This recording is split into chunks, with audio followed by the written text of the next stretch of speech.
we leapt to our feet and cheered. It was not a particularly ladylike response. There was great, a wave of applause. Some people thought it was tremendously sort of spunky and gutsy, and other people thought it was terribly rude. And by the time Hillary moved on to Yale Law School in the autumn, her widely reported cheek at Wellesley had turned her into a minor celebrity. I was standing in line registering for classes at Yale Law School, and I turned around and I saw a young woman with very unattractive glasses, a headband, kind of a dowdy-looking dress on, and she looked very familiar. And I then realized that this is the young woman whose photograph I'd seen in Life magazine, and I said to her, having read that speech, I think someday you're going to be a U.S. Senator or maybe even President. Yes.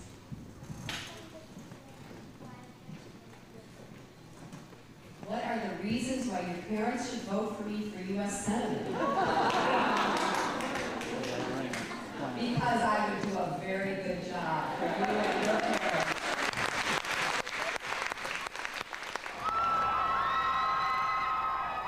The first time Hillary campaigned as a Democrat was in the presidential election of 1972, where the Republican Richard Nixon was opposed by George McGovern, a liberal Democrat.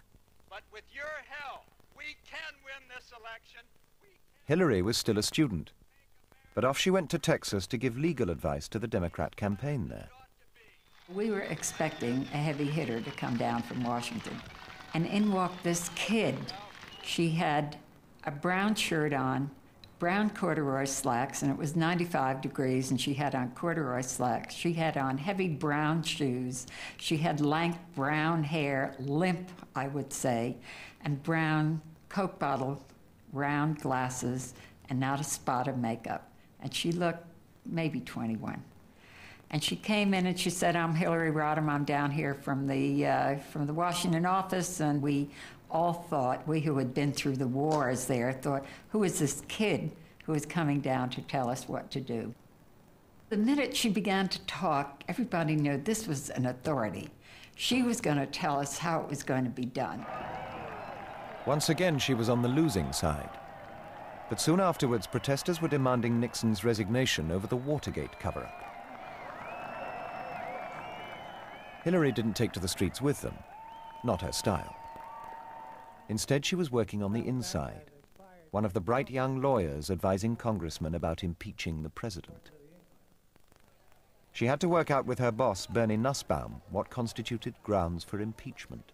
We evolved sort of a definition of high crimes and misdemeanors, which sort of focused on the wrongs that only a president could commit, the abuse of his office, the crimes against the state. That research was used ultimately, I think, to good effect in the recent impeachment inquiry. Rather ironic, really. Yes, yes. History sort of does repeat itself in some fashion. You know, what do they say? First is tragedy, then is comedy, or maybe the other way around. Hillary's foot was on the ladder to power. She was one of only 3 women on the legal team and not afraid to speak her mind. Hillary has never been one of the backroom team. There are pictures that shows me speaking to a congressman, and I'm sure if I said something wrong, she would pop up and offer her own opinion. But she was at least in that picture listening. I recently sent her an inscribed copy of the picture, which said, "To Hillary, those were the days when I talked and you listened, sometimes." Nussbaum drove Hillary back to her lodgings each night. One time, Hillary said to him, "You must meet my boyfriend. He's 27. He's a lawyer, too. And he's called Bill Clinton." She said to me, "He's going to be a senator, Bernie, or a governor." And in fact, she said, "He's going to be the president of the United States." I thought she was joking, but I looked at her and she wasn't joking. She was quite matter-of-fact about it. So I sort of blew up at her. I said to her, "What are you talking about, Hillary? That's nutty. Are you crazy? Are you a child? Telling me your boyfriend's going to be president of the United States? You know, we got all this work to do." And she looked at me and she said, "You know something?" She says, "You know, you're shooting off your big mouth. You don't know what you're talking about." And I think she uttered some other words that I'm not going to repeat right now. I sort of had stopped the car at this point, so she opened the door, and she got out, and she slammed the door, and she stormed away. Well, rode his own tobacco and he always had a chaw. He saddled up his pony and he tightened up the girth and he said, we're gonna travel every country on the earth. By now, Hillary was spending the occasional weekend with Bill Clinton in his home state of Arkansas. Her first visit there hadn't gone well. It wasn't just the place, it was the people. First stop, the Frays, old friends of Bill, who prepared a three-course dinner in Hillary's honor.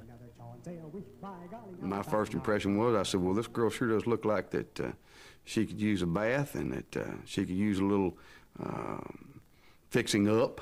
I went directly to Hillary to welcome her in. She would not get out of the car. I wasn't upset. I didn't get mad. I didn't get furious. It was just a change of plans. My husband took it as a direct slam against him. If she didn't want to come in, you know, I didn't have any real problem with it. Of course, my wife was a little bit miffed that, you know, here he brings her and knows that we are his good, close friends, and that for sure that if they would come in, we would visit, but that didn't happen. This minor incident showed Hillary's problem.